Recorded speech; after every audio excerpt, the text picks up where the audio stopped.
Nad domineerisid Läänemere kaubateid. Neil oli võimas sõjalaevastik. Aga nad olid ka osavad diplomaadid. Neil oli oma rauatööstus. Nad rajasid uhkeid kirikuid. Ja nad ei alistunud võõrvõimule, vaid sõlmisid ristisõdijatega lepingud. Nad olid keskaegsed saarlased. 13. sajandi alguses oli Saaremaa üks Eesti jõukamaid ja mõjukamaid piirkondi. Saaremaa hõlmas toona kogu Lääne-Eesti saarestikku, mis jäi rahvusvaheliste kaubateede äärde. Üks selline tee kulges juba ammustest aegadest pikki Saaremaa lõunakülge Lääne-Eesti rannikule ja sealt kas Kesk-Eesti jõgesid pidi või Eesti põhjaranniku kaudu idasuunas. Aga 13. sajandiks oli palju olulisema tähtsuse omandanud kaubatee, mis kulges Läänemere kaubanduse keskusest Gotlandi saarelt Väina jõe suudmesse, Riia linna ja sealt jõe kaudu Polotskisse ja teistesse idapoolsetesse vürstiriikidesse. See veetee läks Saaremaa ja Kuramaa vahelt läbi, mis võimaldas saarlastel siit mööda kulgevat kaubandust kontrollida. Saarlased olid tuntud oma võimsa laevastiku poolest. Kroonik Henrik kirjeldab, kuidas 1212. aastal kaotasid nad Lätis Koiva jõel 300 sõjalaeva ja 3 aastat hiljem oli neil juba uus võimas laevastik olemas. Kujutage ette, milline laevatööstus selle taga pidi olema. Kõik need palgid, millest laevade kered tehti, kõik see raud, mida oli vaja laeva neetide jaoks, kõik need purjekangad, see oli oma aja mõistes üüratu tööstus. Selle jäljed on siiani Saaremaal alles.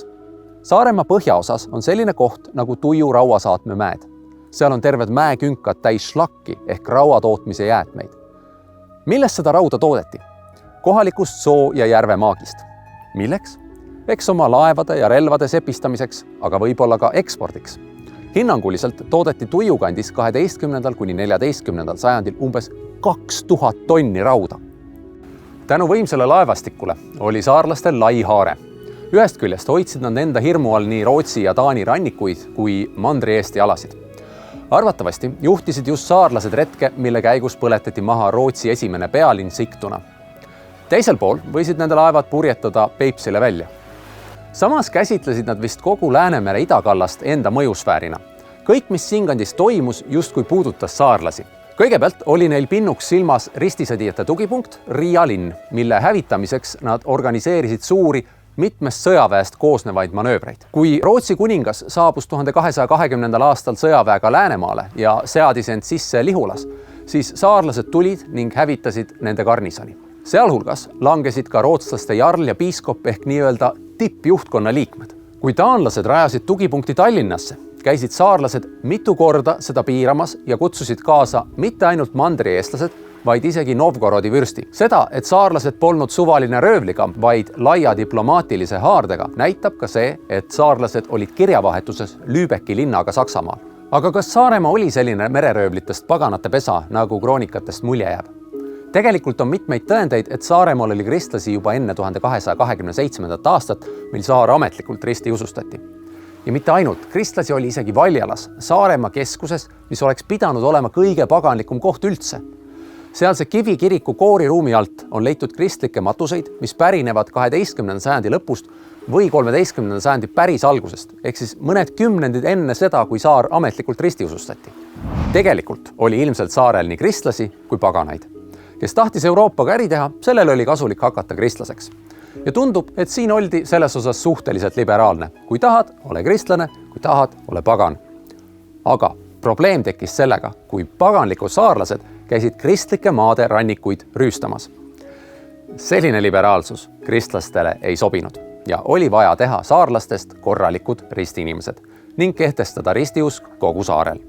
2 korda üritasid seda taanlased 1206. ja 1222. aastal, aga edutult. Kuni 1227. aastal tungis suur mandrieestlaste, ristisõdijate ja liivlaste vägi üle jää Saaremaale, hävitas Muhu linnuse ja piiras Valjala maalinna sisse.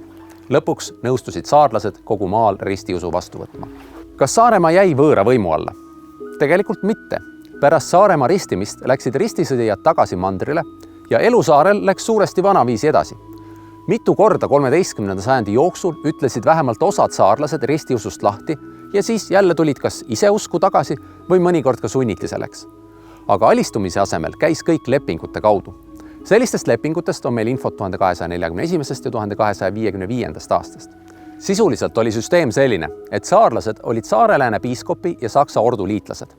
Kui neil oli vaja kuhugi sõjaretkele minna, pidid ka saarlased oma sõjaväega appi tulema. Korra aastas pidid saarlased maksma maksu, mille nad kogusid ise kokku ja saatsid mandrile ära. Ja korra aastas käis Saaremaal piiskopi või ordu saadetud kohtunik, kes vaatas kohalike abiga kaebused üle ja see oligi kõik. Aga mis siis ülejäänud aeg toimus? Ilmselt valitsesid kohalikud ülikud kenasti edasi. Vähemalt Valjala, Pöide ja Kaarma linnuseid kasutati edasi ja isegi tugevdati 13. sajandi jooksul.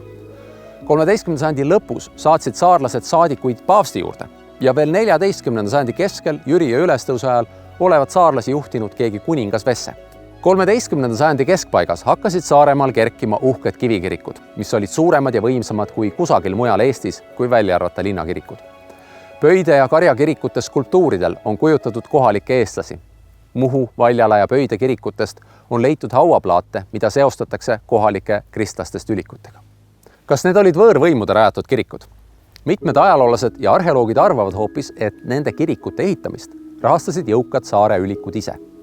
Ehk siis kõige kangekaelsematest paganatest said lõpuks kõige uhkemate ristiusu kirikute ehitajad.